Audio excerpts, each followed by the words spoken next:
बच्चों, अभी हम 12 का लेक्चर देने जा रहे हैं। 12 के लेक्चर में आपका स्वागत है। अब तक तकरीबन शायद 20 लेक्चर हो चुके हैं शायद। तो आज हम आगे बढ़ेंगे। कई सारे बच्चे कहते हैं कि सर आप दोबारा क्यों नहीं समझाते हैं। तो उन बच्चों को ये मैसेज देना चाहते हैं हम कि आप दोबारा वीडियो देख लीजिए। वीडियो बनाने में टाइम बचाना बहुत ज़रूरी होता है। वीडियो बड़ा बनता है, फिर उसको अपलोड करने में परेशानी होती है। और हम आपको मोबाइल से रिकॉर्ड कर पढ़ा रहे हैं, हमारे पास सुविधा है नहीं, समझ रहे हैं आप। और मोबाइल से बहुत बड़ा 3 GB 4 GB का वीडियो बन जाता है। उसको अपलोड करने में उतना नेट पैक भी मेरे पास डेटा नहीं होता है। और अपडेट जानते हैं, अभी जो वीडियो बन रहा है वो अपलोड होने में 6 से 10 घंटा लग जाता है। इतनी परेशानी होती है, आपको इस बात का अंदाजा नहीं है। आइए हम आगे बढ़ते हैं। याद होगा पिछले क्लास में हम गॉस थ्योरम पढ़ाए थे। गॉस थ्योरम क्या है याद है? उसको प्रूफ करके दिखाया था। गॉस थ्योरम कहता है किसी क्लोज सरफेस से total electric flux 1/ε0 times total charge enclose by close surface होता है। किसी क्लोज सरफेस से total electric flux 1/ε0 times total charge enclose by close surface होता है। मैंने इसे प्रूफ करके भी दिखाया था आपको, और 1-2 उदाहरण भी दिखाया था। याद होगा आपको, 1-2 मैंने उदाहरण भी दिखाया था। हमेशा याद रहे, गॉस लॉ लगाने के लिए क्लोज सरफेस चाहिए और उसके अंदर वाले चार्ज को मेंशन करते हैं। अगर क्लोज नहीं है तो एक हाइपोथेटिकल क्लोज बनाते हैं। मैंने क्यूब वाला एक उदाहरण दिया था पिछले लेक्चर में, लेक्चर नंबर 20 देखिएगा। उसमें बताया था कि एक स्क्वायर प्लेट जिसका साइड लेंथ ए है, सेंटर से a/2 दूरी पर एक चार्ज क्यू है, उस क्यू की वजह से उसे कितना फ्लक्स पास करेगा। तो हमने एक हाइपोथेटिकल क्यूब बनाया जिसके सेंटर पर वो चार्ज था। तो क्यू एक क्लोज सरफेस हो गया। तो क्यूब के 6 सरफेस से Q/ε0 इलेक्ट्रिक फ्लक्स पास करेगा। तो एक सरफेस से Q/6ε0, और वही हमारा आंसर था। फिर हमने एक सरफेस का 1/4 से भी एक बताया था। आज आगे बढ़ते हैं और गॉस लॉ का महत्व देखते हैं। गॉस लॉ की मदद से आप बड़ी आसानी से डिफरेंट तरह के बॉडी के चलते इलेक्ट्रिक फील्ड जान सकते हैं। देखिए हमारे पढ़ाने का स्टाइल बहुत ही यूनिक है। ये मैं खुद क्या अपना तारीफ करूँ, आप रियलाइज करिए। सारे टीचरों का लेक्चर यूट्यूब पर उपलब्ध है, देखिए आप कंपेयर करिए। मैं इलेक्ट्रिक फील्ड जब सिखा लूँगा तो बड़ी सुगमता से उससे पोटेंशियल निकालना सिखा दूंगा आपको। और एक बार पोटेंशियल सीख जाएंगे तो Q=C कैपेसिटेंस निकालना सिखा देंगे आपको। और इस प्रकार इलेक्ट्रोस्टैटिक्स इंड हो जाएगा। बहुत ही रोचक होगा। बस आप लोग साथ बने रहें, ऑन टाइम वीडियो देखिए। बहुत दुख होता है समय से वीडियो नहीं देखते हैं आप लोग। आइए शुरू करते हैं।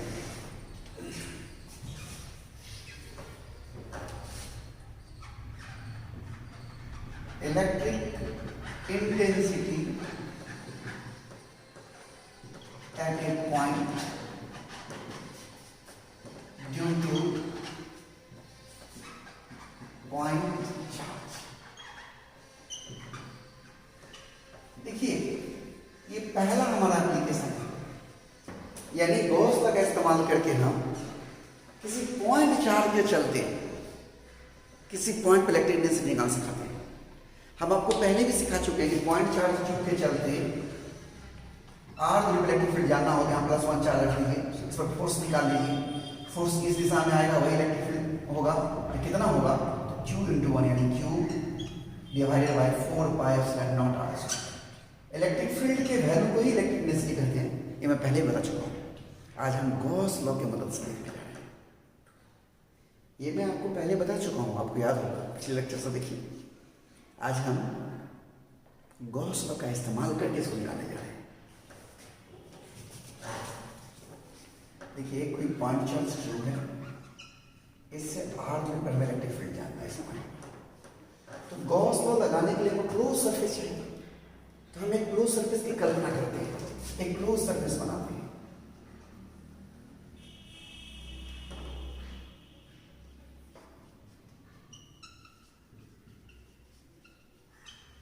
ये काल्पनिक है, ये तो हाइपोथेटिकल काल्पनिक गॉसियन सरफेस है। क्लोज सरफेस या हाइपोथेटिकल गॉसियन सरफेस कह सकते हैं। मैं लिख देता हूं हाइपोथेटिकल गॉसियन सरफेस। अब यहाँ पर इलेक्ट्रिक फील्ड जानना है हमको, यहाँ पर एक एलिमेंट्री एरिया ds मानते हैं, छोटा सा एरिया ds, और आप जानते हैं कि एरिया का डायरेक्शन, ये जो छोटा सा एरिया ds है, इसका डायरेक्शन ये एलिमेंट्री एरिया ds है, इस सतह के लंबवत परपेंडिकुलर और बाहर की ओर, इसलिए इसका डायरेक्शन ds इधर लिखा है। और प्लस चार्ज q की वजह से इलेक्ट्रिक फील्ड भी जो हमारा, इलेक्ट्रिक फील्ड जो हम निकालने जा रहे हैं, इलेक्ट्रिक फील्ड ये भी हमारा इसी दिशा में ई होगा, यानी ई और ds के बीच में एंगल कितना होगा, 0 डिग्री। इस q चार्ज चलते इलेक्ट्रिक फील्ड भी हमारा इस दिशा में होगा और ds भी इधर है, देख रहे हैं आप, यूजिंग गॉस लॉ।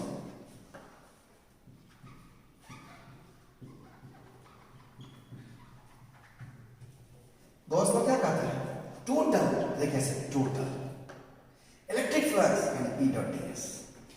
मैं कैसे बोल रहा हूं, देखिए total electric flux over close surface, देखिए ओवर क्लोज सरफेस इस दिशा में equal to 1 by epsilon naught, epsilon naught times मतलब गुना कुल घेरा गया चार्ज कितना। ठीक है, समझिए, एक बार फिर से बोलता हूं, ये इंटीग्रेशन बोलेंगे टोटल, E डॉट ds बोलेंगे electric flux over close surface, ये जो गोल दिख रहा है ऐसा लगा हुआ गोल बोलते हैं close surface, equal to 1 by epsilon not times total charge enclosed by close surface. एक दो बार सुनिए, लिख लीजिएगा, सुनिए थोड़ी, E ds cos 0 degree, E और ds के बीच में कितना है, 0 degree, equal to q by epsilon cos 0 1 हो जाएगा, E ds equal to q by epsilon not, यानी E इनटू ds पर जोड़ेंगे क्या होगा, 4 pi r q by epsilon not, यानी E equal to q divided by 4 pi epsilon not r। ठीक है, तो जो मैंने पहले बताया था वही चीज आ गया, देख रहे हैं इलेक्ट्रिक फील्ड की इन्वर्सली प्रोपोर्शनल है। देखिए गॉस लॉ का इस्तेमाल करके हमने कैसे इलेक्ट्रिक फील्ड पॉइंट चार्ज से निकाला है, देख रहे हैं। कभी कभी पूछ देता है 12th क्लास में ये क्वेश्चन, यूजिंग गॉस लॉ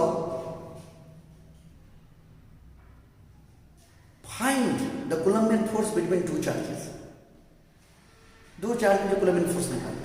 ध्यान दीजिएगा, हम पहले इसको प्रूफ कर लेंगे बिल्कुल इस तरह से, उसके बाद इस चार्ज को मान लीजिए हमने क्यू कहा, इससे r किलोमीटर का चार्ज क्यू है, इस दोनों में फोर्स जानना है, तो ये फोर्स F बराबर क्या होता है, Q इनटू, यानी F इक्वल टू Q, और E का मान हमने निकाला है वो रखा Q divided by 4 pi epsilon not r, यानी F equal to Q into Q divided by 4 pi epsilon not r। एक कूलम्ब का दो चार्ज में निकलने वाला फोर्स, देखिए गॉस लॉ की मदद से कूलम्ब लॉ यहाँ है आपके साथ, स्क्रीनशॉट आप ले लीजिए इसको, ओके। तो आगे बढ़िए, अभी आपने देखा पॉइंट चार्ज के चलते इलेक्ट्रिक इंटेंसिटी कैसे निकालेंगे गॉस लॉ की मदद से। अभी हम एक स्फेरिकल सेल है, चार्ज स्फेरिकल सेल, सेल बुझते हैं, खोखला गोला, खोखला गोला हॉलो स्फेरिकल सेल के चलते हम किसी पॉइंट पर इलेक्ट्रिक इंटेंसिटी निकालते हैं। तो सेल के केस में खोखला गोला जो होगा तो उसमें तो अंदर में भी निकल सकता है, खोखला गोला के अंदर में, और बाहर में भी निकल सकता है, यानी आउटसाइड पॉइंट भी हो सकता है और इनसाइड पॉइंट भी हो सकता है, दो केस होंगे। आइए देखिए, using Gauss law, Gauss law का इस्तेमाल करके करिए, and find electric intensity due to charge spherical shell. मान लीजिए Q है चार्ज ऑन स्फेरिकल सेल, और मान लेते हैं A है रेडियस ऑफ स्फेरिकल सेल।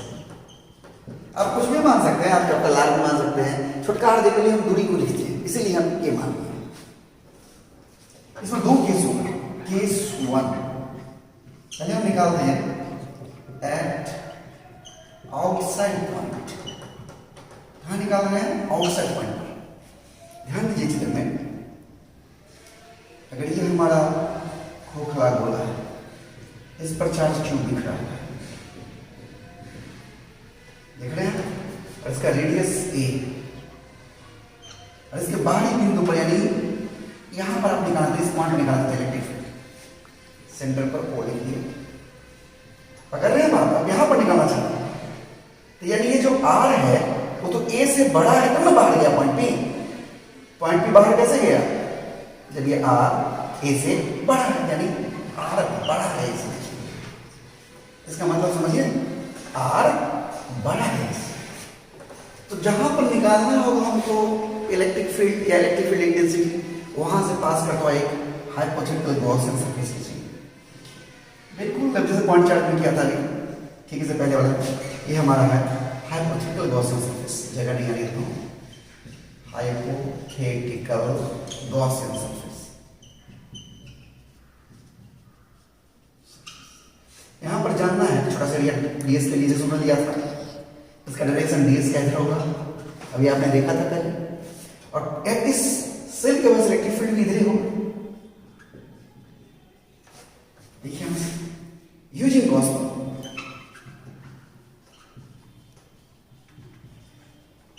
देखिए कैसे लिखेंगे? Total electric flux over close surface equal to 1 by epsilon not times total charge enclose by close surface. पूरा चार्ज क्यों है? बिल्कुल वही तरीके से क्या होता है? E ds cos 0 degree equal to q by epsilon not, यानी E ds equal to q by epsilon not, यानी E और ये ds पूरा एरिया जोड़िएगा। इस हाइपोथेटिकल सरफेस का पूरा एरिया, सेल का पूरा सरफेस एरिया, सेल का एरिया क्या होता है? 4 pi r square. 4 pi r square जानते नहीं जानते? सेल का सरफेस एरिया यानी खोखला गोला का या किसी भी गोला का surface area 4 pi r square. यहां से E बराबर क्या होता है? q divided by 4 pi epsilon not r square, यानी बाहर में E इनवर्स के प्रोपोर्शनल में r स्क्वायर। देख रहे हैं? ये हमारा इस सेल के बाहरी बिंदु पर कहीं पर निकाल रहे थे, इतना है। जैसे जैसे दूरी r बढ़ते जाएगा E का मान घटते जाएगा। अब देखिए इनसाइड पॉइंट पर क्या होगा, आप इसका स्क्रीनशॉट ले लीजिए, फिर मैं इनसाइड पॉइंट पर बताता हूं। ओके, मैंने भी बोर्ड साफ कर लिया है। देखिए अब हम देख रहे हैं केस 2 एट इनसाइड पॉइंट, यानी R छोटा है इसे, यानी हमारा ये सेल, मैंने थोड़ा बड़ा आकार से लिखा है, ये हमारा सेल है, इस पर चार्ज Q है और इसका रेडियस सेल का A है। और इसके अंदर में हमें इस पॉइंट पर निकालना। देखिए यहाँ पर ये R देख रहे हैं, छोटा है A से, R छोटा है A से। यहां निकालना है, इस पॉइंट से पास करता है हाइपोथेटिकल गॉसियन सरफेस। जहां पर निकालना हो साइड पास करता है, ये हमारा हाइपोथेटिकल गॉसियन सरफेस। अब देखिए ये हमारा यूज करेंगे हम गॉस लॉ। तो गॉस लॉ क्या कहता है? Total electric flux over close surface equal to 1 by epsilon not गुना into total charge enclosed by closed surface. अब हमारा ये क्लोज सरफेस के अंदर कोई चार्ज नहीं, खोखला गोला है, तो सारा चार्ज कहाँ है? इसके सरफेस पर। खोखला गोला में सारा चार्ज कहाँ है? सरफेस पर। खोखला गोला में सारा चार्ज कहाँ है? सरफेस पर। इस हाइपोथेटिकल गॉसियन सरफेस के अंदर में टोटल चार्ज इनक्लोज है, वो तो जीरो, कोई चार्ज ही नहीं है। चार्ज इनक्लोज्ड बाय क्लोज्ड मतलब गॉसियन सरफेस क्या है, जीरो है, यानी यहाँ पर हम जीरो डाल देंगे, क्या होगा, इसलिए E dot T S one by epsilon naught into zero, यानी E D S cos zero D equal to zero, यानी E D S equal to zero, यानी ई इक्वल टू जीरो आता है। यानी अंदर में जब आर छोटा हो इसे इलेक्ट्रिक फील्ड जीरो। देखिए खोखला बोला कि अंदर में कोई इलेक्ट्रिक फील्ड नहीं होता है और बाहर में इलेक्ट्रिक फील्ड होता है। सोचिए एक बंद कार हो, कोई बंद पिंजरा हो, उसके अंदर अगर आप चले जाएं और बिजली चमके तो आपको करंट नहीं लगेगी, झटका, क्योंकि अंदर में इलेक्ट्रिक फील्ड जीरो होगा। समझिए, एक बच्चा पूछा हमसे कमेंट करके कि सर हम हमारे जीवन में इलेक्ट्रिसिटी का क्या इस्तेमाल है। देखिए इस्तेमाल आपको समझ में आया ना, एक ग्राफ से दिखाते हैं हम आपको यहाँ। देखिए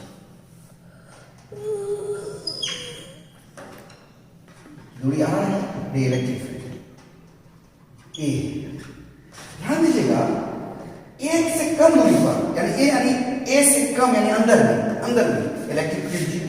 देखिए ई का मान जीरो है, लेकिन जो ही इसके बाहर निकलेगा सरफेस पर आ जाएगा, सरफेस पर जो क्या आएगा, मैंने भी लिख दिया था क्वेश्चन में, लेकिन Q इक्वल टू Q बटा 4 pi epsilon not R square, जब बड़ा होगा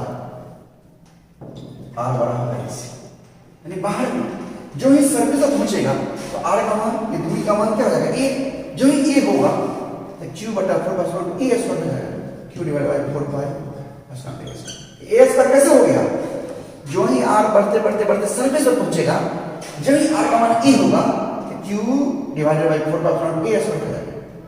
और फिर उसका जो R बढ़ते जाएगा, जो R बढ़ते जाएगा, E का मान घटते जाएगा, यानी बाहर में, ए के बाहर में E यूनिवर्सल प्रोपोर्शनल टर्म्स और अंदर में जीरो। यानी ग्राफ मॉडल किया, अंदर में ऐसा, ये देखो ये, और बाहर में ऐसा। स्क्रीनशॉट ले लीजिए आप। अभी हम electric intensity solid charge sphere, एक समान रूप से चार्ज जो हुआ सॉलिड स्फीयर के चलते देखना चाहते हैं, यानी चार्ज अब अंदर में भी है। अब इससे पहले वाला में क्या था, चार्ज सब सरफेस पर था क्योंकि हॉलो स्फीयर था। ध्यान रहे एक और बात, सॉलिड स्फीयर में अंदर में चार्ज तभी होगा जब नॉन कंडक्टिंग होगा, कंडक्टिंग होने पर सारा चार्ज बाहर आ जाता है। क्यों आ जाता है, ये सब बातें हम आपको आगे बताएंगे, बहुत ही रोचक है इलेक्ट्रोस्टैटिक्स। लेकिन आप लोग धैर्य रखिए, वीडियो समय से देखिए। क्या कहे, बच्चे लोग भी उतने केयरफुल नहीं है, और मैं बार बार कह रहा हूं कि खास समय के बाद इस तरह से नहीं होगा। हमारी भी दाल रोटी चलनी चाहिए। आपको फ्री में वीडियो दिखा रहे हैं, बना रहे हैं, मेरा क्या मिल रहा है, हम तो हैंड टू माउथ हो गए हैं, हमारा रोजगार बंद हो गया है। समझ रहे हैं ना। आइए देखिए, electric intensity due to uniformly charge solid sphere. मान लीजिए Q है total charge inside the solid और A है रेडियस ऑफ सॉलिड स्फीयर। ध्यान समझिए, इस सॉलिड स्फीयर में भी आउटसाइड और इनसाइड होगा। केस 1 एट आउटसाइड बिल्कुल हॉलो स्फीयर की तरह होगा, बिल्कुल हॉलो स्फीयर की तरह। भी जो देखिए गया कि ये सॉलिड स्फीयर मान लीजिए, छोटा सा मैं बनाया हूं जगह बचाने के लिए। अंदर में पूरा चार्ज रहा हुआ है, चार्ज पूरा Q है, और आपको R दूरी पर इस पॉइंट पर इलेक्ट्रिक फील्ड जानना है। यहां से पास करता हुआ एक हाइपोथेटिकल गॉसियन सरफेस दीजिएगा, हाइपोथेटिकल गॉसियन सरफेस। देखिए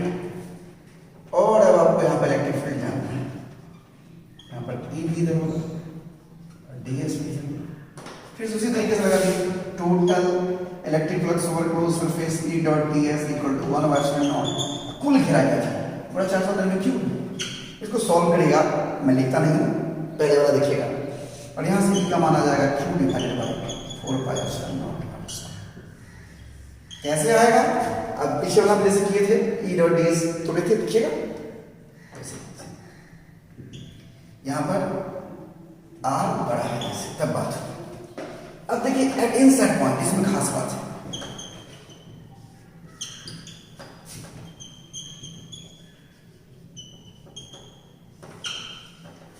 देखिए जब हम अंदर में जाना चाहते हैं तो चार्ज तो एक समान रूप से बिखरा हुआ है, तो चार्ज का डेंसिटी क्या होगा पहले वो जान लेते हैं कि हर इकाई वॉल्यूम में every unit volume how much charge is present.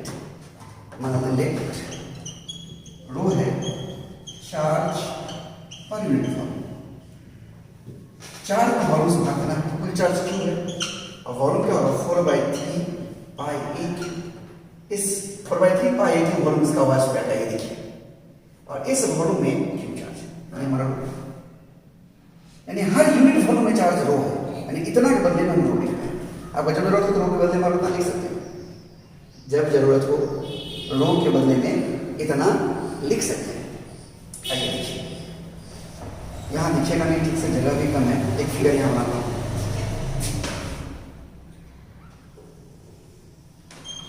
ये सॉलिड है,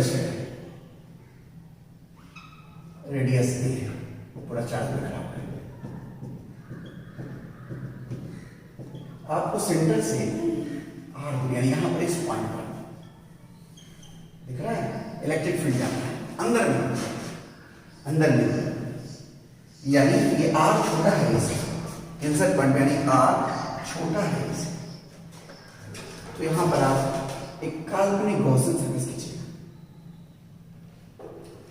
देखिए इससे पहले हॉलो वाला में इसके अंदर में कोई चार्ज नहीं था, लेकिन यहां पर चार्ज है, कितना है वो जानना पड़ेगा हमको। ये हमारा है H मतलब हाइपोथेटिकल गॉसियन सरफेस, तो वॉल्यूम कितना वॉल्यूम इसके अंदर है वो जानिए। Volume enclosed bye hypothetical Gaussian surface, hypothetical Gaussian surface कितना है 4/3 पाई, और रेडियस कितना है गॉसियन सरफेस का आर क्यू, यानी इतना वॉल्यूम गॉसियन सरफेस के अंदर में, और इकाई वॉल्यूम में चार्ज कितना है रो है, charge per unit volume, unit volume में चार्ज कितना है रो है, तो रो से मल्टीप्लाई करते हैं, यानी charge enclosed bye therefore charge enclosed bye hypothetical Gaussian surface कितना होगा 4/3 पाई आर क्यू। समझ में आया, यूनिट वॉल्यूम में चार्ज है रो, इकाई वॉल्यूम में, तो इतना वॉल्यूम में कितना होगा भाई,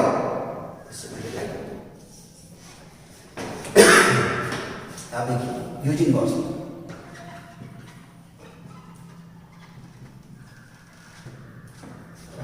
total electric flux E dot ds के पास टोटल, ध्यान देखिए, total electric flux over close surface, और ऑप्शन नोट कुल घेरा है चार्ज, कितना चार्ज घेर रहा है, कितना चार्ज घेर रहा है 4/3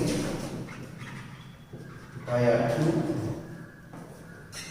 सॉल्व कर दीजिए E ds cos 0, यहाँ पे वही बात होगा, ds लेंगे इधर, E लेंगे, ds लेंगे 0 डिग्री का 4 pi R Q rho divided by 3 या ds का जोड़िएगा क्लोज सरफेस का एरिया 4 पाई आर स्क्वायर होता है, यहाँ 4 पाई कट जाएगा आर स्क्वायर से, एक आर बच जाएगा, यानी E क्या बचा rho by 3 epsilon naught into 1। देखिए रो का मान जब मन हो अपना रख सकते हैं जरूरत पड़ने पर, अगर किसी न्यूमेरिकल में रो ही दिया था रो के रूप में, रो के रूप में राइट याद रखना। Electric field solid charge sphere के अंदर में किसी पॉइंट पर रो बाय 3 एप्सिलॉन नॉट इनटू 1 होता है, 3 एप्सिलॉन नॉट इनटू 1। यानी अंदर में भी प्रोपोर्शनल होता है, जो जो आर बढ़ेगा वैसे वैसे इलेक्ट्रिक फील्ड बढ़ेगा। आप मैथ्स में पढ़े होंगे, मैथ्स में y equal to M X, Y axis पर इसको दिखाएं और x एक्सिस पर r को दिखाएं तो ये m हो जाएगा, y equal to M X, ये स्लोप होगा हमारा। कैसा ग्राफ होगा, जगह नहीं है, यहां दिखाता हूं। y x है, स्लोप ये है, यानी जैसे जैसे r बढ़ेगा वैसे वैसे ये बढ़ेगा, ये प्रोपोर्शनल है यार। ये जो स्लोप है ढाल सरफेस तक, जो ही सरफेस पर आ जाएगा तो सरफेस से जो ही बाहर निकलेगा फिर से वही होलो स्फीयर जैसा। होलो स्फीयर याद करिए, एक जवाब कैसा था, ग्राफ में बताया था होलो स्फीयर का भी, देखिएगा यानी अंदर में ई प्रोपोर्शनल टू आर, बाहर ई इनवर्स। ये ऐसे क्यों कर देता हूं मैं, इसके पैरेलल हो गया, यानी जब r का मान इंफिनिटी होगा तो ये जीरो होगा, यानी ये इसको टच करेगा, यानी जीरो हो जाएगा ये का मान जब r का मान इंफिनिटी होगा। ओके, स्क्रीनशॉट पे लीजिए, देखिए आप लोग। आज यहीं तक